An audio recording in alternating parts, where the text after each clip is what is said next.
Vamos começar então. Moçada, vamos lá. Nós fomos criados, Deus nos quis e nos pensou para sermos bons. Deus nos deu inteligência, vontade, para que nós exercitássemos o amor. Ou seja, para que nós exercitemos a experiência do amor, seja para com o outro, seja para com a nossa família, seja no nosso casamento, seja na relação com Deus. Deus nos vocacionou ao amor. Para isso, Ele nos fez a sua imagem e semelhança. Porque a gente proclama isso, né? Deus é amor. A partir da revelação de nosso Senhor Jesus Cristo, a gente diz que Deus é amor. E nós proclamamos que somos imagem e semelhança dEle, e nós então somos vocacionados ao amor. Nós somos vocacionados ao amor. Porém, vocês já viram a brincadeira, né? Vocês viram lá a brincadeira da torre de madeirinha, né? Cada pecadinho, a torre vai ficando mais fraquinha, cada pecadinho vai ficando, prum, até que desaba, né? Porque o pecado, o que é? A palavra pecado, ela tem um uso muito pesado, né? Porque pecado acabou ficando como algo jurídico. Pecado é desobedecer uma lei, não é isso? Tá, eu pequei porque eu desobedeci alguma lei. Desobedeci os 10 mandamentos. Não é exatamente isso. Pecado, na verdade, é uma renúncia consciente e voluntária ao amor de Deus. Então, é uma renúncia consciente e voluntária ao amor de Deus. Então, o que são os 10 mandamentos? São regras ou são ensinamentos para ser bom, não é isso? Para ser amoroso, para ter uma vida plena, para ter uma vida feliz, não é? E quando nós pecamos e nós desobedecemos o mandamento, nós conscientemente e livremente negamos o amor de Deus. É a essência do pecado. Não é uma questão jurídica, é uma questão de amor, é uma questão de romper os laços de amor que Deus construiu, né? Não é um desrespeito a regras, né? É uma ruptura com o amor. E até os menores pecadinhos nos afetam. É por isso que eu usei o exemplo da torre, né? Um pequeno pecadinho, quando ele vai se acumulando, vira um pecadão. Porque o pecado, moçada, quem estava no retiro, nós falamos bastante disso, o pecado ele vai retirando de nós a imagem e semelhança de Deus. Ele vai nos desfigurando enquanto príncipes e princesas do Pai. Ele vai nos fazendo sentir indignos. Ele vai pesando e vai nos fazendo sentir indignos. Vai nos afastando do amor de Deus. Não é Deus que vai embora. O pecado não afasta Deus. O pecado não afasta Deus. O pecado nos afasta de Deus. Porque através da percepção da impureza, através da ruptura do amor, é como se você tem alguém que você vacila. Por exemplo, vamos dizer, a Giane, né? A gente combina de fazer um curso juntos. E aí, primeiro dia do curso eu não vou. Aí no outro dia encontro a Giane. Giane, não pude ir no curso com você, desculpa, tal. Segunda semana, furo com a Giane de novo. Aí já encontro, nem puxo muito assunto, já ando para lá. Terceiro dia furei, no quarto eu nem quero ver mais a Giane. Porque nossa relação está envergonhada pela ruptura dos laços que nós decidimos construir. Então o pecado é isso, é a ruptura com o amor, né? E não é só não matar e não roubar. Às vezes eu falo assim, o cara fala, eu sou um cara bom, eu não mato e não roubo. Muito obrigado. Fica agradecido que o senhor não mate nem roube ninguém, fico grato, né? Mas não roubar e não matar, embora sejam princípios éticos importantes, eles não atendem à completude das exigências do cristianismo, não é? Agora você disse que não é Deus que se afasta de nós que nos afastamos. Sim. Deus não vai atrás de você para fazer isso? Vai, claro que vai.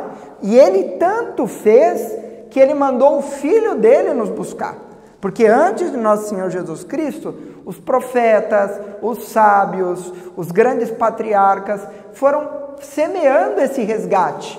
O resgate da nossa dívida foi sendo semeado ao longo da história da salvação. E só na plenitude dos tempos, com o mistério da encarnação de nosso Senhor Jesus Cristo, é que ele foi completado. Então, quando você fala que Deus vem a nosso resgate, vem. Quem? Em Jesus. E é isso que nós vamos celebrar dia 25 de dezembro. Nós vamos celebrar que Deus se fez menino, que Deus se fez humano para nos ensinar de novo a amar. Por que naquela época, que hoje parece que está pior do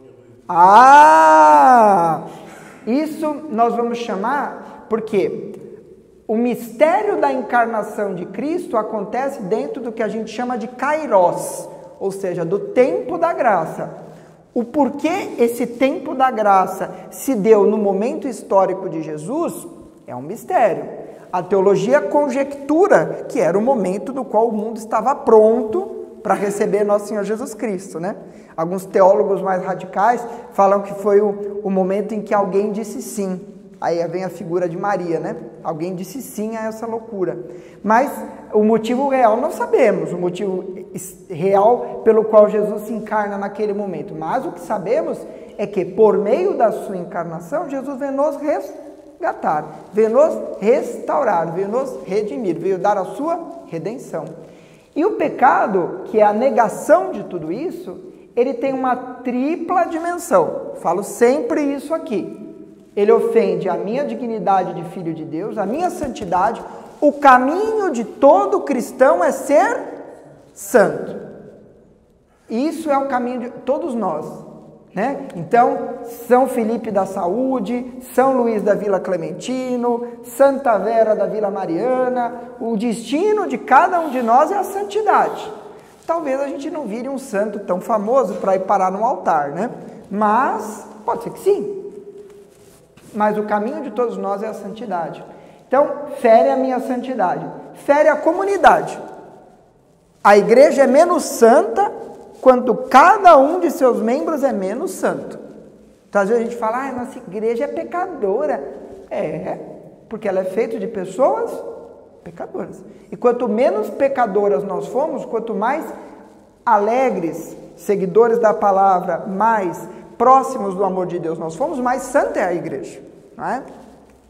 E é claro que o pecado fere a nossa relação com Deus, não é isso? Muito bem. Vamos ler Lucas 15? Dá tempo. Então vamos lá. Evangelho de Lucas, depois do Gênesis. Evangelho de Lucas, capítulo 15, versículos de 11 a 32. É comprido isso daqui, mas é demais. Essa parábola, ela é demais. Isso. Claro. Isso. Jesus continuou. Um homem tinha 2 filhos. O filho mais novo disse ao pai: Pai, me dá a parte da herança que me cabe. E o pai dividiu os bens entre eles. Poucos dias depois, o filho mais novo juntou o que era seu e partiu para um lugar distante. E aí esbanjou tudo numa vida desenfreada. Quando tinha gasto tudo que possuía, houve uma grande fome nessa região e ele começou a passar necessidade. Então foi pedir trabalho a um homem no lugar, que o mandou para a roça, cuidar dos porcos. O rapaz queria matar a fome com a lavagem que os porcos comiam, mas nem isso lhe dava. Então, caindo em si, disse: Quantos empregados do meu pai têm pão com fartura, e eu aqui morrendo de fome? Vou me levantar, vou encontrar meu pai e dizer a ele: Pai, pequei contra Deus e contra ti. Já não mereço que me chame teu filho. Trata-me como um dos teus empregados. Então se levantou e foi ao encontro do pai. Quando ele ainda estava longe, o pai o avistou e teve compaixão. Saiu correndo, o abraçou e o cobriu de beijos. Então o filho disse: Pai, pequei contra Deus e contra ti. Já não mereço que me chame teu filho. Mas o pai disse aos empregados: Depressa, traga a melhor túnica para vestir meu filho, e coloquem um anel no seu dedo e sandálias nos pés. Peguem o novilho gordo e o matem. Vamos fazer um banquete, porque esse meu filho estava morto e tornou a viver. Estava perdido e foi encontrado. E começaram a festa. O filho mais velho estava na roça. Ao voltar, já perto de casa, ouviu música e barulho de dança. Então chamou um dos criados e perguntou o que estava acontecendo. O criado respondeu: É seu irmão que voltou. E seu pai, o que o recuperou, são e salvo, matou o novilho gordo. Então o irmão ficou com raiva e não queria entrar. O pai, saindo, insistia com ele. Mas ele respondeu ao pai: Eu te sigo há tantos anos, jamais obedeci a qualquer ordem tua, e nunca me deste um cabrito para eu festejar com meus amigos. Quando chegou esse teu filho, que devorou teus bens com prostitutas, matas para ele o novilho gordo. Então o pai lhe disse: Filho, você está sempre comigo e tudo que é meu é seu. Mas era preciso festejar e nos alegrar, porque esse, seu irmão, estava morto e se tornou a viver, estava perdido e foi encontrado. Muito bem, pessoal. Então, essa parábola que ocupa o coração, o núcleo do Evangelho de Lucas, junto com a parábola da dracma perdida e da ovelha, ela é demais. Ela é demais, né? Porque aí existem várias figuras. Nós ocupamos invariavelmente as duas figuras, né? Ora a gente é o filho mais novo, ora é a gente filho mais velho, né? Quanto mais pecador a gente é o filho mais novo, quanto mais pecador ainda a gente é o filho mais velho. Porque essa parábola, ela fala da misericórdia, né? E a misericórdia é o perdão que se oferece a quem não merece. Tá claro? O perdão a quem não merece se chama misericórdia. O único pressuposto fundamental ao perdão da misericórdia é o arrependimento. Por quê? Se você não se arrepende, você não dá liberdade para que Deus lhe perdoe. Entende o que eu quero dizer? Você lembra que o limite de Deus é a liberdade humana. É um limite que ele se autoimpôs, que é a sua liberdade. Você não é obrigado a amar a Deus. Então você não pode ser perdoado de algo que você não se arrepende, porque isso seria uma violência da sua liberdade de não se arrepender, tá claro? Mas uma vez arrependido, que é o retorno do filho mais jovem, a misericórdia se instala. E a misericórdia, ela é tão gratuita e abundante que nós somos incapazes de compreender. Nós somos os filhos mais velhos, que a gente fala: esse cara não merece ser perdoado. Mas eu sou misericordioso para com ele. Eu sou justo, porém misericordioso. Isso é um mistério também, não é? Então, o que Deus quer dizer? Sempre há um recomeço. Não importa o que você fez, não importa o que você faça, não importa o tamanho do pecado ou do erro que cada um de nós tenha cometido, sempre há um recomeço. A única necessidade é de se arrepender. Nós não devemos ser invejosos, não devemos limitar o amor e não devemos ter vergonha de pedir perdão e de ser perdoado, ok? Agora, como que eu me confesso? Né? O que é confessar? Tanto que esse sacramento hoje a gente nem chama mais de confissão, teologicamente, né? Porque confissão é o ato de contar os seus pecados, mas não é isso que acontece na confissão. O que acontece na confissão é uma reconciliação, tá certo? Ou penitência, mas penitência também tem um tom meio pesado, né? Porque nem sempre há uma penitência real, né? Ah, você agora vai rezar 800 Ave Marias, né? Nem sempre é uma penitência, uma coisa pesada. Eu não entendi o que você falou. Sim. A confissão não é mais falar dos pecados. Não. É que o sacramento a gente prefere chamar de reconciliação do que confissão. Quer dizer, é a mesma. Só que confessar é o ato de contar os seus pecados. Acontece mais do que isso na confissão. Acontece a confissão e acontece o perdão. Então acontece uma reconciliação de você com você mesmo, de você com a igreja, de você com Deus, através da figura do sacerdote. Então, por que eu preciso do sacerdote? Primeiro porque está na Bíblia.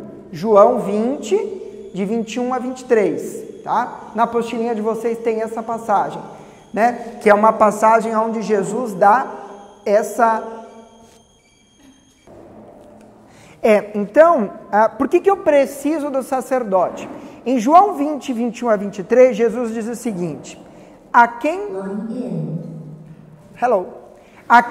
perdoardes os pecados serão perdoados, e a quem retiveres os pecados serão retidos. Então, Jesus passa aos seus apóstolos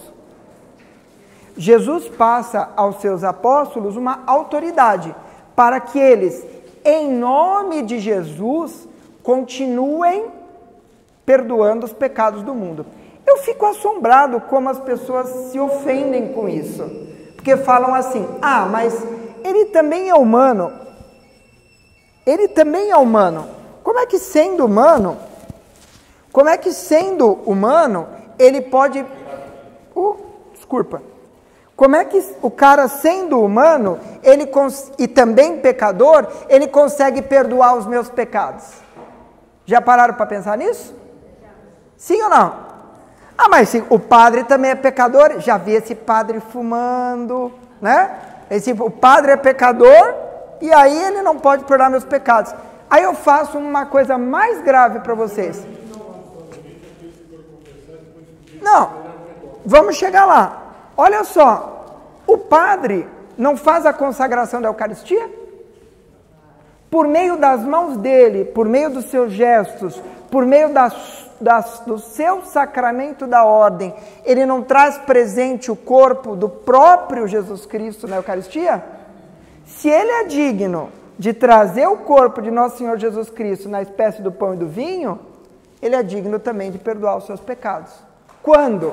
Quando ele age in persona Christi, ou seja, na pessoa de Cristo, na autoridade de Cristo. Então, o Padre João, não é o Padre João que perdoa a Jeane, é a autoridade que Jesus transmitiu aos seus apóstolos e que se figura no Padre João que perdoa a Jeane.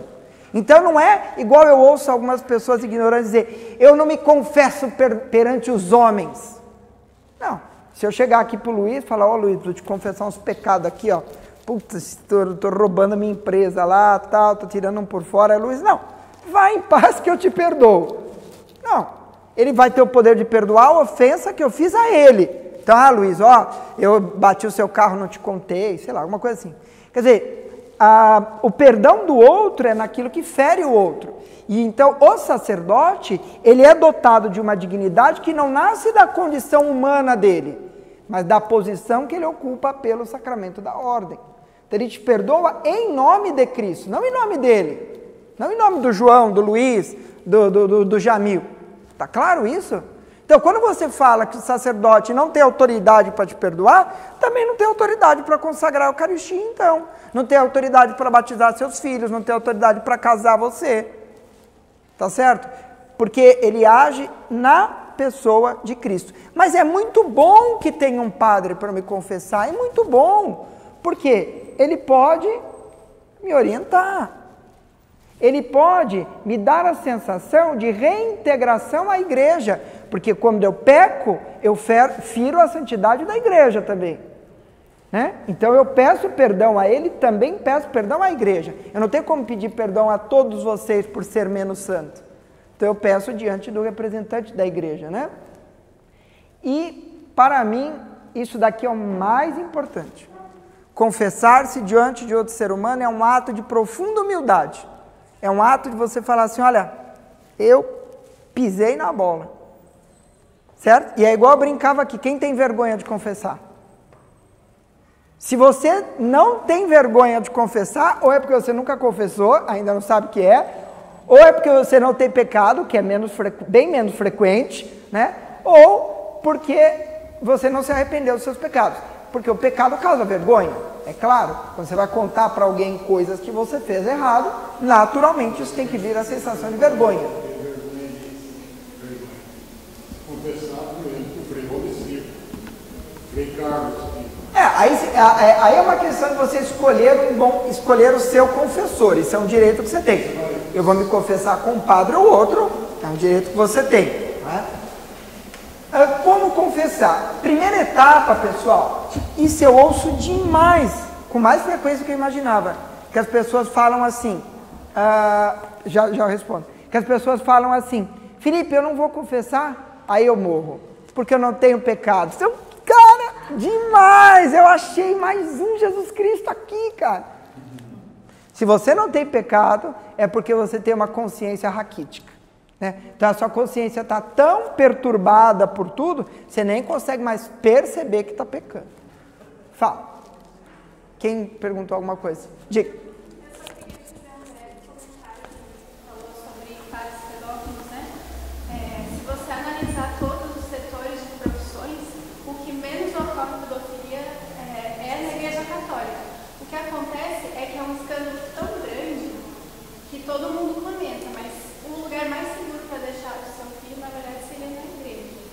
Pleno de acordo, pleno acordo. Para quem tiver interesse, tem até um estudo italiano que foi feito nesse sentido, mostrando assim, professores de educação física, nada contra professores de educação física, pelo amor de Deus, não estou dizendo nada disso, né? Mas estou dizendo que é muito mais frequente nessa categoria profissional do que nos sacerdotes. E ninguém deixa de deixar os filhos irem fazer educação física. Né? Mas é o que você falou muito bem, há uma escandalização e há o julgamento da parte pelo todo. Né? Por exemplo, no Brasil, a maior parte dessas violências são feitas por familiares das crianças, né? Por pessoas próximas às crianças. Né? Então, mas aí você tem... Precisa ser falado, precisa, né? Se um pai de 1 milhão fez, precisa ser falado. Claro. Quer dizer, eu tinha um padre, amigo meu, que era coronel da Marinha, e ele falava uma coisa interessante. E a nossa farda era toda branca, né? A farda de festividade, ela era toda branca. E ela fala, Toledo, sabe como é o cristão? O cristão é um marinheiro vestido de farda branca. Porque se tiver uma gotinha preta, todo mundo vai ver. Porque gera contraste. É isso. Então, assusta o pecado grave do sacerdote, porque nós projetamos nele uma santidade que ele tem que ter. É a vocação dele como é a nossa, né? Mas tem toda a razão. E é fundamental sempre, a gente tomar cuidado sempre com a questão do pecador e do pecado, que é um outro ponto que eu comentei no grupo pequeno, né? Distanciar um pouco as duas coisas. O pecador sempre tem redenção, o pecado não, porque o pecado é integralmente mal. O pecador, ele pode sempre se reconciliar.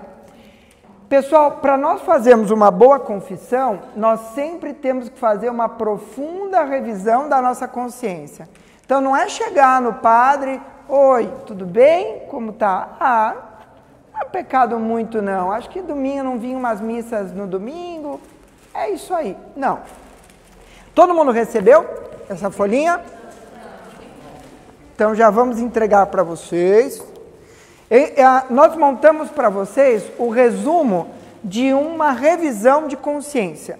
Então são perguntas, são pimentinhas, são pulguinhas para pôr atrás da orelha e para a gente refletir sobre a nossa consciência, deixar a nossa consciência mais musculosa, tá? Não é para fazer um checklist, tá? Chegar lá no padre e tal, pode até anotar. Às vezes eu anoto algumas coisas ou outras que eu acho importante. Tem bastante coisa aí, viu? Tá? Mas é baseado nos 10 mandamentos, porque às vezes, pessoal, para nós percebermos o pecado, é importante que alguém nos aponte que aquilo é um pecado. Olha, o que você está fazendo não é legal, né? Então, tem você faz alguma coisa errada, sabendo que é errada, isso é patologia. Exato. né? E assim, às vezes a pessoa fala, né? Ah, Felipe, então é ruim ficar sabendo, né? Quanto mais eu fico sabendo, mais eu peco. Não é isso, né? Mas a partir do momento que você tem consciência, você continua pecando, aí se torna um pecado, porque torna-se um ato livre e de vontade imediata. Moçada,